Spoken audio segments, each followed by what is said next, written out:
Isang legit no tangan platform yung pag-uusapan natin ngayon na hindi nyo alam ito. Mapapasabi ka na lang na amin pala yan, nagpapautang pala sila. Pero alam nyo ba na sobrang tagal na itong loan platform na to na nag-ooperate? Like, na-establish sila noong September 1, 1997. And birth year ko yon, birthday ko is September 23, 1997. So weeks lang yung different nila.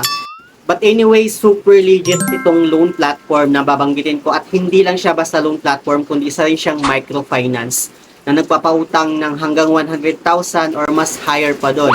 So yung kakilala ko, nasa 50,000 na yung credit limit niya at nag-request nga siya kung ma-approve ba siya doon sa 100,000. Ako, nasa 20,000 yung loan ko sa kanya. Ang maganda pa dito sa microfinance na to, habang nagbabayad ka ng loan mo, nagkakaroon ka rin ng savings sa kanya.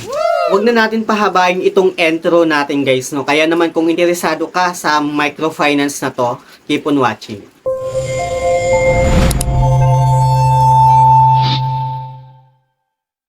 Hello guys, it's Ciel Mariano and welcome back to my YouTube channel. At kung hindi ka pa nakapag-subscribe sa aking channel, please subscribe dahil palagi ako nag-share ng mga experience ko at nag-review ng mga OLA or online lending platform kung legit ba o hindi dito sa ating channel. So pag-uusapan nga natin itong microfinance na to na super legit siya at ma-recommend ko talaga siya sa inyo if ever na meron siya or available ito sa lugar nyo. Ang maganda dito sa microfinance na to guys, no, pwedeng-pwede siya kahit sa mga merong bad credit history. Anyway, gusto ko lang linawin sa inyo guys, no, na itong loan platform na babanggitin ko ay hindi siya loan app na madadownload lang natin sa Google Play Store. Pero actually, meron na silang application sa Play Store, yun nga lang hindi kayo makapag-apply doon. So ito ang loan platform na tinutukoy ko ay ito nga si Card Bank Incorporation, a microfinance-oriented rural bank. At sa mga hindi nakakalam sa kanyang background, ito yung kanyang background guys, babasahin ko na lang. Card Bank Incorporation is a microfinance-oriented rural bank established on September 1, 1997 in San Pablo City, Laguna. To date, it has 54 branches with 329 micro banking offices MBOs located nationwide. It serves more than 900,000 clients across the country. And dito nga sa lugar namin guys, no, sa Mindanao, available siya sa amin. Ewan ko lang kung available rin siya dyan sa lugar nyo. So, if ever na available siya dyan, for me ha, okay siyang utangan at recommended siyang utangan. Actually, marami na silang microbanking offices sa iba't ibang lugar dito sa Pilipinas. Hindi ko lang talaga alam kung available dyan sa lugar nyo. Anyway, sa mga hindi nakakaalam kung ano nga ba yung hitsura nitong Card Bank Incorporation na to, ayan siya guys, ilalagay ko lang dyan sa my screen para makita nyo if ever na baka available pala sa inyo, pwede kayong mag-apply sa nila. At ito nga guys, no, ipapakita ko sa inyo yung green card namin. Ayan siya guys. Tinakpan ko lang dito sa part na to kasi private information ko siya. Para siyang passbook kasi andito na lahat ng loan information mo at dito na yung mga loan details, pati na rin yung savings mo. At yun yung maganda dito kay green card kasi habang nagbabayad ka ng loan mo sa kanya, nagkaka-savings ka rin. At makukuha mo yung savings mo in case na gusto mo nang umalis sa kanya.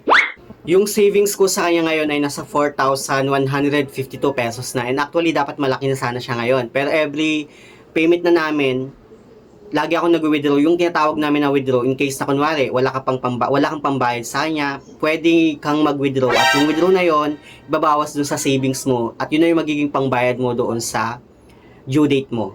Pagdating naman sa kanyang loan term payment, wala kang problema sa kanya kasi longer term payment siya ng up to 6 months. Pero dito, every week kang magbabayad, hindi every month. So, parang 4 times kang magbabayad in 1 month. Pero para sa akin, sobrang okay na yon kasi sobrang baba ng kanyang interest. Like dun sa 20,000 na hiniram ko, yung total na interest niya lang na pinatong niya doon is nasa 2,944 pesos. Ganun lang kalaki yung interest niya in 6 months. Actually, meron akong mga ginawang content about sa kanya. Ilalagay ko lang dyan sa my description box or sa my comment section yung mga link ng mga video na ginawa ko about sa kanya if ever na gusto nyo siyang panoorin. Pwedeng-pwede siya sa mga merong bad credit history. And yung first na offer ko sa kanya is nasa 5,000. Actually, dapat 2,500 lang or 2,000 yung first na loan offer sa akin. Kasi first time borrower pa lang ako sa kanya. Pero malaki na agad yung in-offer kasi nga meron nga akong sari-sari store.